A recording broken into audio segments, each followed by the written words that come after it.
Hai, Assalamualaikum warahmatullahi wabarakatuh. Balik lagi di Celoteh Nyai. Celoteh Nyai kali ini spesial banget untuk mengklarifikasi dari apa yang sudah dibicarakan oleh Baim Wong di podcastnya Om Deddy Kobuzer yang seolah-olah membangun opini publik untuk menjelekkan program Celoteh Nyai. Nah, Selasa 12 Oktober 2021, Langit Entertainment melalui program Celoteh Nyai mengundang kakek Suhut yang ditemani oleh Robi selaku founder Gerakan Menebar Kebaikan dan Bapak Edi Prasetyo selaku Ketua KPI Jatim sekaligus Ketua Perkumpulan Anti Diskriminasi Indonesia. Video langsung diupload di hari itu juga dan sudah melalui persetujuan dari para bintang tamu yang sudah hadir tanpa ada pemaksaan. Nah, Jumat 15 Oktober 2021, Baim Wong memberikan klarifikasi di channel YouTube-nya Om Deddy Kobuzer setelah video permintaan maaf dirinya yang langsung mendatangi rumah kakek Suhut publish ke publik. Namun ada statement dari Baim Wong di dalam podcast Om Deddy Kobuzer yang menyudutkan program Celoteh Nyai yang saya bawakan as a host ya. Saat itu memang mengundang kakek Suhut untuk mengklarifikasi permasalahan dengan Baim Wong yang sedang viral. Nah, ini dia, kita lihat statement Baim Wong yang pertama. Versi kedua, diminta maaf ketika ada di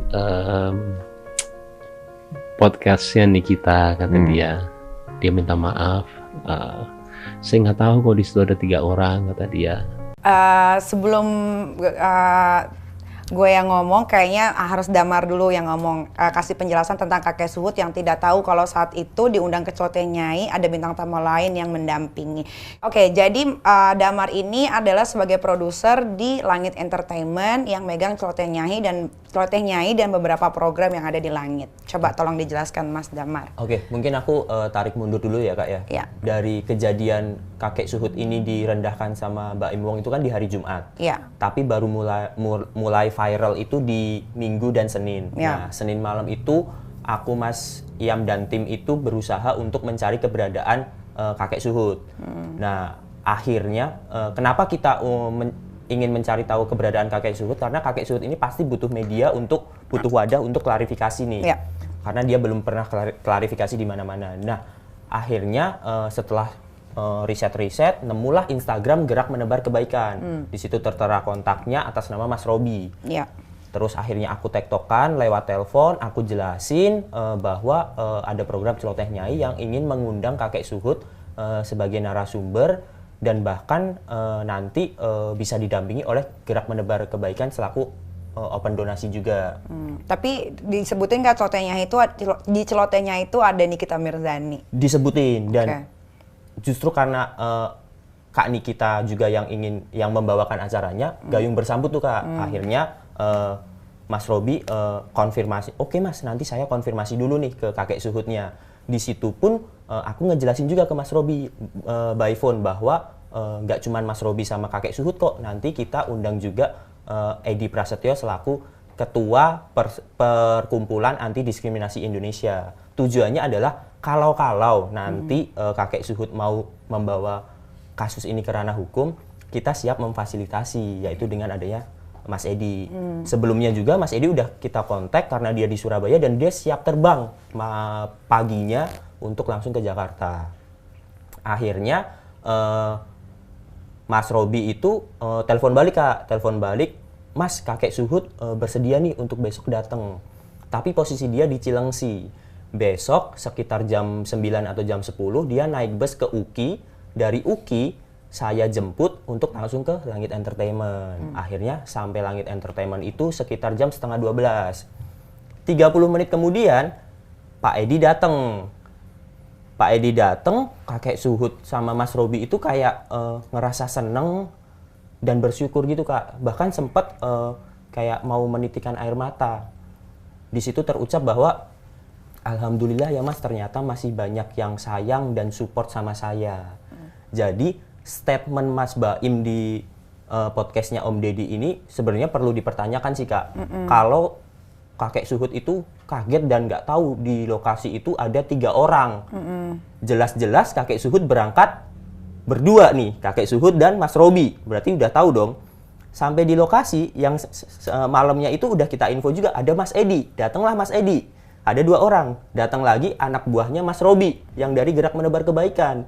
Jadi itu mungkin perlu dipertanyakan juga sih Kak, statementnya Mas Baim itu. Nggak mungkin kakek Suhud itu nggak tahu dan kaget kalau tiba-tiba di Langit Entertainment itu nggak dikasih tahu dan seolah-olah datang ke sini tuh terpaksa gitu. Ya. Waktu si kakek Suhud dan Penebar Kebaikan ini ada sampai di Langit Entertainment kantor, di situ disaksikan banyak orang kan saat Betul. berbincang itu banyak orang kan. Jadi Banyak bukan orang. kalian aja kan. Jadi bisa dipertanggungjawabkan kan. Nah, begitupun juga sebetulnya sama gue. Pertama kali gue buka pintu, kakek Suhud tuh lagi duduk di depan kan. Gue buka pintu, tuh dia langsung Iya. nyamperin gue dan nangis gitu kan. Makanya gue dan itu posisinya udah banyak orang, udah rame gitu karena memang setiap podcast setiap Celoteh Nyai mau syuting itu memang krunya udah pada banyak standby gitu kan. Terus abis itu kan gue suruh kakek Suhud untuk masuk ke ruangan yang biasa tamu nunggu kan. Terus gue bilang, kakek makan dulu, saya tungguin nggak apa-apa. Kan gue tanya tuh baik-baik, kakek sudah makan belum? Oh ya udah yuk kita pindah, yuk makan dulu. Dia makan dulu, dia ngobrol sama si Penebar Kebaikan, sama si Pak siapa? Edi Prasetyo. Pak Edi Prasetyo juga gitu kan. Makanya gue agak kaget tuh pas gue lihat ada penggalan-penggalan. Biasalah di Instagram kan udah masuk berapa penggalan-penggalan gitu kan yang tapi penggalan si Baim Wong ini yang ngomong soal kakek Suhud beserta nama gue pun disebut, gue ini terpanggil gitu kayak gue harus meluruskan ini supaya apa yang kita lakukan tidak jadi tidak Tidak seolah-olah tuh tidak kita seolah-olah memaksa gitu. mendiskriminasi juga. Oh, ayo pokoknya harus mau ya, nggak ada. Kalau misalkan ya logikanya, kalau misalkan kakek Suhud bilang saya tidak tahu kalau ada 3 orang di situ, dia kan bisa langsung meng-cancel karena di Betul. sini tidak ada pemaksaan. Di sini mau syuting ayo, nggak mau syuting ya terserah. Orang di sini di syuting juga dibayar kok, bukan gratis. Semua bintang tamu yang datang ke sini itu dibayar, bukan barter atau bukan pertemanan. Tetap kita kasih uang saku ya, profesional as narasumber, talent dan host gitu loh. Jadi kalau yang Mbak Im bilang dengan cara ngomongnya yang lembut sekali seolah-olah belum makan ya, dia bilang kan katanya iya kakek Suhud tidak tahu kalau ada 3 orang. Bagaimana tidak tahu? Di sini CCTV ada kok gitu kan. Itu rame sekali dan bahkan dia happy, dia senang. Dia sampai bilang terima kasih saya udah diundang ke sini, terima kasih Mbak Nikita saya udah dibantu segala macem gitu. Nah, jadi sebenarnya nih gue secara pribadi Langit Entertainment dan Celoteh Nyai ini tidak tahu nih mana sebetulnya yang berbohong. Apakah Baim Wong yang berbohong atau Pak Suhud yang berbohong. Nah, daripada kita bertanya-tanya bagaimana Baim Wong dan Pak Suhud, kita bertemu aja nih semua. Ya, kita ngobrol yang sejujur-jujurnya. Apakah benar kakek Suhud ngomong begitu ataukah Baim yang cuman mau ngomong begitu doang gitu kan. Ini harus dipertemukan. Gue juga mau ketemu nih sama kalian bertiga sejujurnya gitu. Supaya daripada kalau ada lagi yang begini kan berarti ini udah asumsi lagi. Betul. Ini kan membuat masyarakat jadi berpikir lagi. Seolah-olah kitanya yang salah gitu kan. Padahal di sini tidak ada pemaksaan sama sekali gitu. Jadi mudah-mudahan nih ya setelah denger dibilangnya podcast ya, bukan podcast Baim, ini namanya Celoteh Nyai ngobrol biasa gitu. Ya mudah-mudahan nih Baim Wong gitu kan kalau nonton, yuk kita ketemu yuk rame-rame yuk gitu, mau di mana terserah tempatnya silahkan dicari, kita siap ya daripada dibilangnya begini begitu, nanti habis itu kita bikin lagi konten masing-masing bahwa sudah klarifikasi bla bla bla bla bla bla gitu. Nah, kita lihat lagi video statement Baim Wong yang kedua. Dan saya juga tidak mau kok itu dibawa ke hukum. Saya nggak tahu, saya cuma mau ada tempat klarifikasi aja, katanya. Saya minta maaf ya, saya nggak ada kesana, nggak apa-apa kok, saya bilang. Nah, Mas Damar coba jelaskan dulu.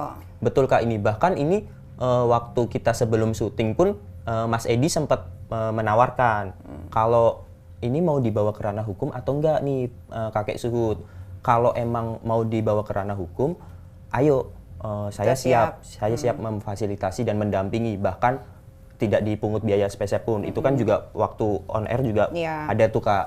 Nah tapi kakek Suhud pun nggak usah Mas Edi, karena saya cukuplah sampai di sini karena saya takut nih nggak enak juga sama anak-anak udah mulai malu dan udah mulai banyak yang nanya-nanya. Akhirnya ya udah, emang nggak ada paksaan, kita cuman bertanya apakah mau dibawa ke ranah hukum atau enggak, dan jawabannya enggak. Betul, itu memang disaksikan juga, didengar juga sama banyak orang ya.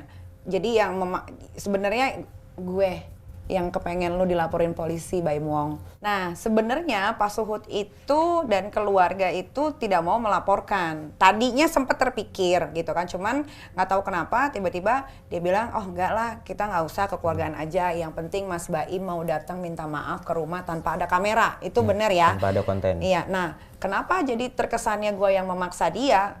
Ya kan kalian tahu, memang gue ada masalah sama Baim sampai detik ini buat gue belum selesai karena dia belum minta maaf sama orang tersebut gitu. Jadi gue pun nggak ada memaksa kakek Suhut lewat WhatsApp, lewat telepon atau apa, enggak, gue cuma memaksa dia di sini di Celoteh Nyai. Tapi kan memang dasarnya si kakek Suhut ini tidak mau, ya sudah kan, juga itu kan semua wewenangnya kakek Suhut. Kalau kakek Suhut bilang enggak, ya enggak. Kalau emang kakek Suhut ternyata berubah pikiran, oh ya saya mau laporin, oh saya bantuin gitu. Tapi tidak ada kesan pemaksaan sama sekali atau kita brainwash dia untuk Pak, udah Pak, cepetan Enggak. Pak laporin. Nggak ada. ada sama sekali. Nggak ada. Sama udah selesai pun dari Celoteh Nyai, malah Pak Suhutnya gue taruh di konten gue kan, dan akhirnya gue kasih duit gitu kan. Dan itu gue kasih duit memang karena keikhlasan gue ingin memberi dia. Terlepas dia mau benar, dia mau salah, dia adalah seorang kakek-kakek yang sudah tua, yang menurut gue memang butuh ditolong. Kita nggak masalahin soal ini deh, dia mau nyerempet kayak dia mau minta duit, karena kan balik lagi kontennya Baim Wong itulah konten dermawan. Jadi itu dari resiko dia ketika dia disamperin sama orang-orang yang menginginkan uang dari Baim Wong gitu kan. Cuman ada caranya aja, cara dia memperlakukan seorang kakek-kakek itu tidak bagus itu untuk dilihat dengan mata gitu. Ya, jadi fokus masalah gue tuh di situ sebetulnya gitu, bukan fokus masalah gue di yang lain-lain. Dia kan memberikan banyak banget klarifikasi kayak, saya itu menjaga anak saya supaya tidak kenapa-napa. Sebenarnya dia aja udah salah dengan dia memakai helm di jalanan raya, ya dengan dia tidak memakai helm ketika dia mengendarai motor bersama anaknya di jalan raya aja, itu sebetulnya udah salah gitu kan. Dia cuma pakai masker doang gitu. Jadi kita nggak ngomongin soal dia dipepet, dia diteriakin minta uang, tidak, tapi cara memperlakukan manusianya dia yang salah. Itu poinnya di situ ya netizen, ya mudah-mudahan kalian mengerti. Ya, jadi kalau misalkan ada orang yang bilang, oh Mami Niki ditipu sama kakek Suhut atau enggak gimana gitu segala macam. Jujur gue nggak peduli, buat gue 10 juta itu uang sepele, uang kecil ya, itu nggak ada apa-apanya gitu. Gue cuman mau memberikan apa yang memang gue ingin berikan gitu kan. Ya mudah-mudahan uang itu dipakai dengan baik sama kakek Suhut, jadi daging, jadi rezeki kan, jadi juga amal ibadah untuk gue. Oke, selanjutnya kita lihat statement Baim Wong yang ketiga. Dan saya juga nggak tahu Mas Baim dulunya ada apa-apa sama itu, sama Nikita. Oh nggak apa-apa, saya bilang nggak apa-apa kok, nggak apa-apa, beneran nggak apa-apa. Nah, ini juga dibilang katanya kakek Suhut juga tidak tahu kalau Baim dan Nikita ada masalah. Sepertinya kakek-kakek itu nggak mungkin ngomong begitu deh. Ini logikanya ya, dan itu nggak ada urusannya sebetulnya. Mau ada masalah kek, nggak ada masalah sama siapa kek, itu nggak ada urusannya gitu. Jadi justru gue ini bertanya-tanya nih ya, ini si Baim kenapa ya gitu? Apakah dia menginginkan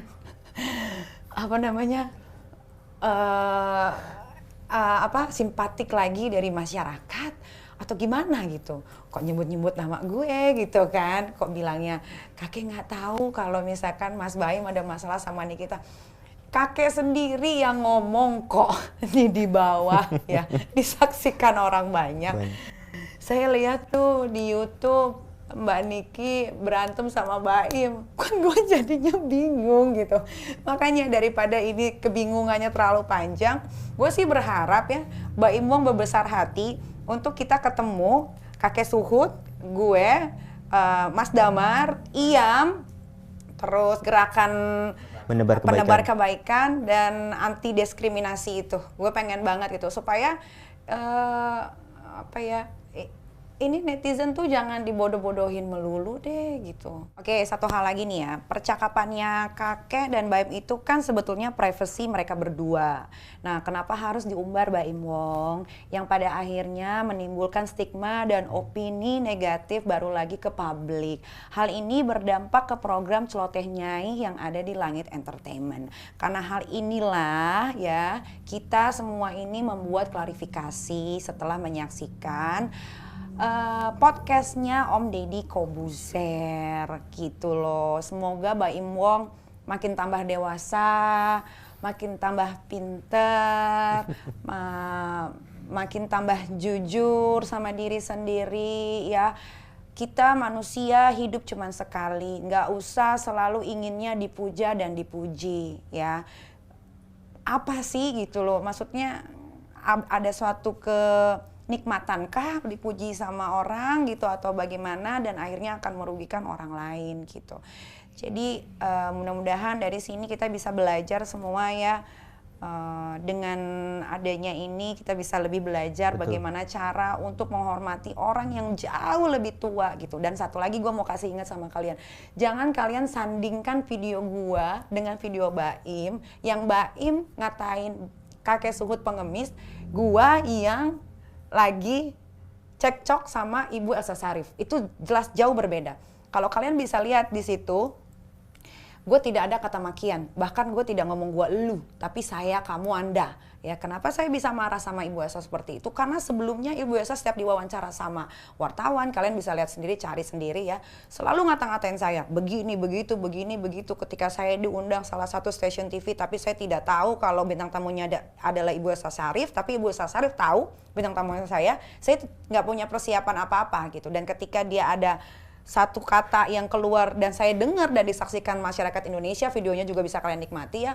Ada beberapa kalimat ya yang buat saya ini tidak patut untuk dikeluarkan dari seorang pengacara, apalagi itu seorang perempuan gitu ya. Jadi harus dibedain. Satu lagi, jangan kalian sandingin juga dengan video gue yang marah-marah gara-gara ojol datang kurang lebih 60 orang ke rumah gue yang jelas meminta-minta dan itu masih muda belia.